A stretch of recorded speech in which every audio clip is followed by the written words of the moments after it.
तर पहा expansion formula lecture 1 मध्ये आपण एक फॉर्म्युला पाहिला होता.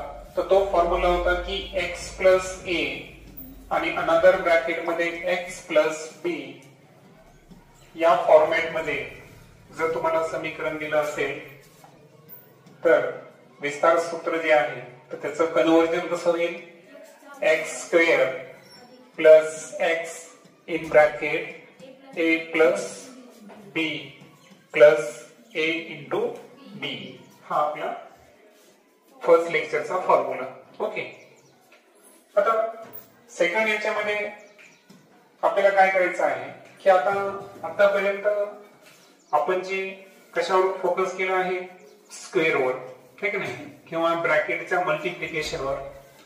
आता आपल्याला क्यूबवर फोकस करायचा आहे. तर क्यूब संदर्भात म्हणजे घन संदर्भात a अधिक b कंसाचा घन अर्थात. तर याचा क्यूब घेताना आपल्याला पहिल्या पदाचा घन घ्यायचा आहे म्हणजे a cube plus 3a square b plus 3ab square आणि प्लस b क्यूब.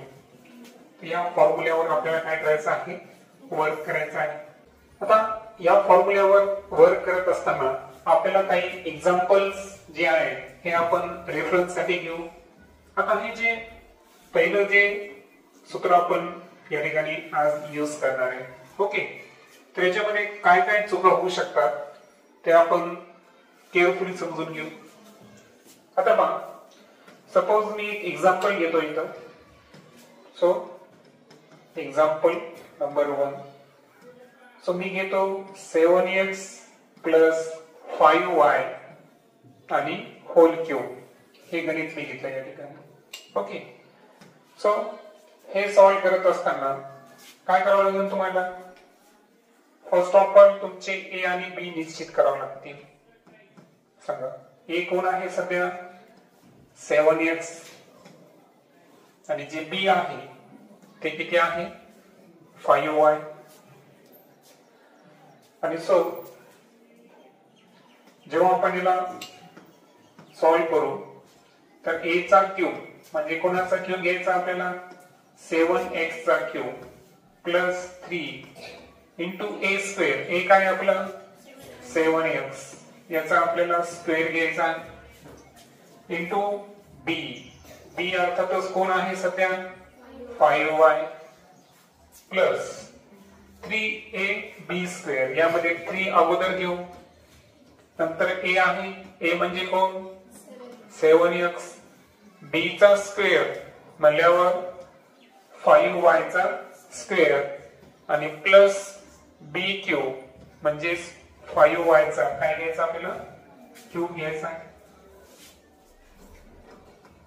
7 चा क्यूब किती आहे 343x क्यूब प्लस आता इथे तुम्हाला स्क्वेअर पण करायचं मल्टिप्लाय करायचं. बेटर आहे की तुम्ही 3 आणि 5y याचं मल्टिप्लिकेशन अगोदर करून घ्या. 3 इंटू 5 15y मल्टिप्लाय बाय 7 चा स्क्वेअर 49x स्क्वेअर प्लस इथं पण हे मल्टिप्लिकेशन अगोदर करून घेऊ आपण. 7 3 चा 21x इंटू 5 चा स्क्वेअर 25y स्क्वेअर. ओके. आणि प्लस 5 चा स्क्वेअर किती आहे 125 क्यूब सॉरी आणि y cube as it is.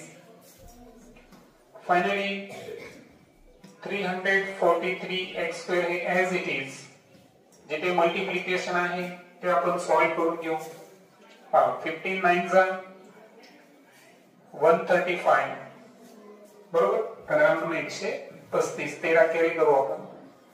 So 15 4 चा 60 60 मध्ये 13 ऍड करा 73 x स्क्वेअर. कधी पण x स्क्वेअर आणि y यामध्ये अगोदर कोणाला घेणार आपण x स्क्वेअर ला. इथे 25 इंटू 21 25 1 चा 25 2 कॅरी केले आपण 25 2 चा 50 50 आणि 2 52 x y square plus 125y3. तर या पद्धतीने आपल्याला या एक्सपान्शन फॉर्म्युल्याचा काय करता आला पाहिजे, यूज करता आला पाहिजे. आता यामध्ये दुसरे एक चॅलेंजिंग गणित काय असू शकतं त्यावर आपण डिस्कस करू. ते अंकाच्या बाबतीत असेल. जसं की मी इथं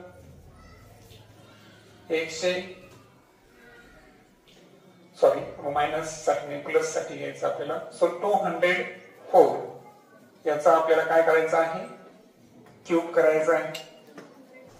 ओके.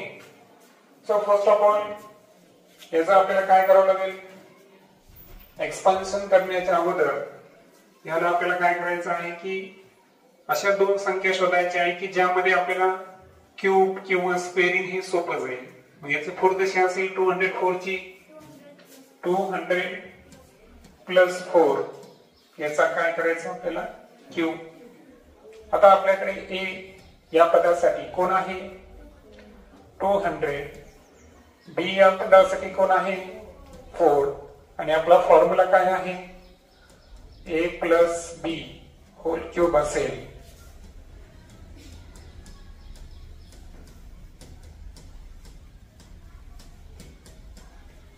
ओके, हा आपला फॉर्म्युला.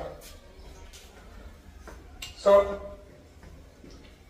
पुढे कॅरी करत असताना सुरुवातीला काय आहे ए चा क्यूब.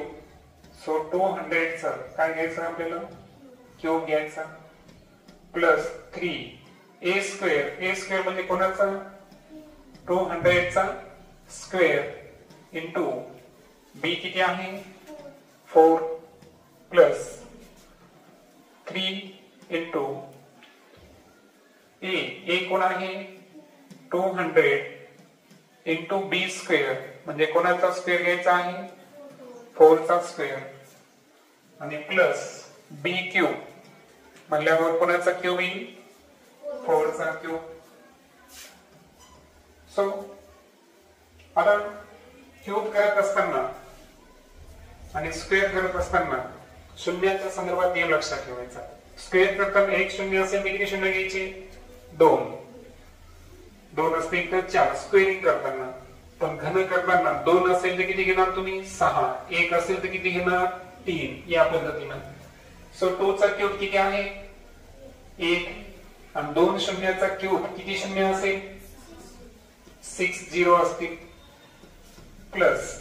आता या दोघांचं मल्टिप्लिकेशन करून 4 3 जा 12. इथं पण तसंच 2 चा स्क्वेअर किती आहे 4 आणि 2 शून्याचा वर्ग किती शून्य असतील 4 शून्य प्लस 3 2 जा 600 इंटू 4 चा स्क्वेअर 16. त्यानंतर 4 चा जो क्यूब आहे तो आहे 64. आता अगोदर आपल्याला काय करावं लागेल, मल्टिप्लिकेशन जे आहे ते सॉल्व्ह करून घ्यावं लागते. सो किती झिरो आहेत आपल्याकडे 60 ऍज इट इज प्लस 12 4 जा 48 किती झिरो आहे 40 प्लस 16 6 जा 96 प्लस 64.